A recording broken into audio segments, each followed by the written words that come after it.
Today, we are diving deep into the engine room of the modern workplace. We're going to explore that really crucial link between the technology we use every day, how our teams talk to each other, and what it actually takes to be a great leader. You know, we're surrounded by this ever-growing arsenal of digital tools. You got Slack, you got Teams, AI assistants, the list goes on and on. But it really makes you wonder, with all this tech, are we actually getting any better at leading our people and just communicating effectively? I mean, it's no secret that the way we work has completely changed. These digital tools, they're not just little add-ons anymore, right? They are the very fabric of our jobs, and they're reshaping everything from a quick team huddle to these huge, complex global strategies. And that is the multi-billion-dollar question, isn't it? It's so easy to just assume that if we throw more software at a problem, it'll magically get fixed. But the real impact, well, it's a lot more nuanced. Does adding more tech truly help us understand each other better, especially across diverse teams? And does it build the kind of leadership that people actually want to follow? So how do we get a real answer to that? Well, you need a test case. You need a kind of controlled environment where you can clearly measure the impact of all these tools. And lucky for us, some researchers found the perfect one. Just think about it for a second. What better place to study digital transformation than inside a government ministry whose entire mission is to lead that exact transformation for an entire country? It's like the perfect laboratory. This gave the researchers a really unique window into how all these forces actually work in the real world. And they were thorough. The study surveyed 379 people across all kinds of different roles within the ministry. So this wasn't just a handful of opinions. Nope. This was a really robust set of data designed to get a full, evidence-based picture of what was really going on. Okay, so what specific tools did they put under the microscope? Well, the researchers decided to focus on three key technological levers that are pretty much reshaping our entire professional world as we speak. First up, we have social media. And listen, we're not just talking about your company's public Facebook page here. The study looked at it as a strategic tool for internal collaboration, for breaking down those annoying silos, getting real-time conversations going, and building a genuine sense of community across different departments.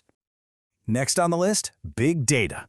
Now, this is basically the ability to see the invisible. By analyzing huge amounts of information, leaders can stop guessing and start making truly informed, data-driven decisions.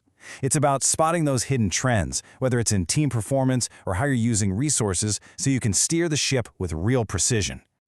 And finally, we've got smart technologies. Think of things like AI and the Internet of Things as your productivity engine. These tools automate all the repetitive, boring tasks. And that doesn't just make things faster, it frees up human leaders to focus on what they do best. Mentoring, strategy, and actually connecting with their people. So, the mission was pretty clear. The study laid out 7 different hypotheses, but they all basically boiled down to this one powerful question. Does using social media, big data, and smart tech actually make us better at communicating across cultures and more effective as leaders? All right, so after all the data was collected, after all the analysis was run, the results came back. And they weren't ambiguous. They weren't mixed. The verdict was, well, it was incredibly clear. So we're going to walk through the 4 key findings, step by step.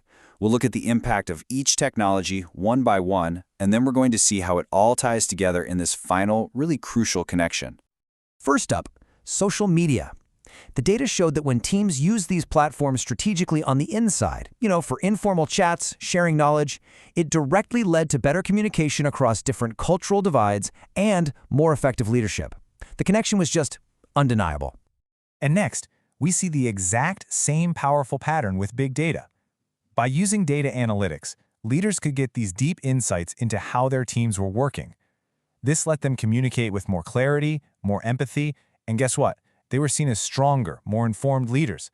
So again, a clear, positive link. And would you believe it, smart technologies completed the trifecta. By automating all that routine work and streamlining workflows, these tools didn't just boost efficiency, no, they freed up crucial time and mental energy so leaders could actually focus on their people. So that is a clean sweep for all 3 technologies. Now this brings us to the final, and maybe the most important finding of all. The study tested whether better communication itself leads to better leadership, and the answer was a huge, definitive yes.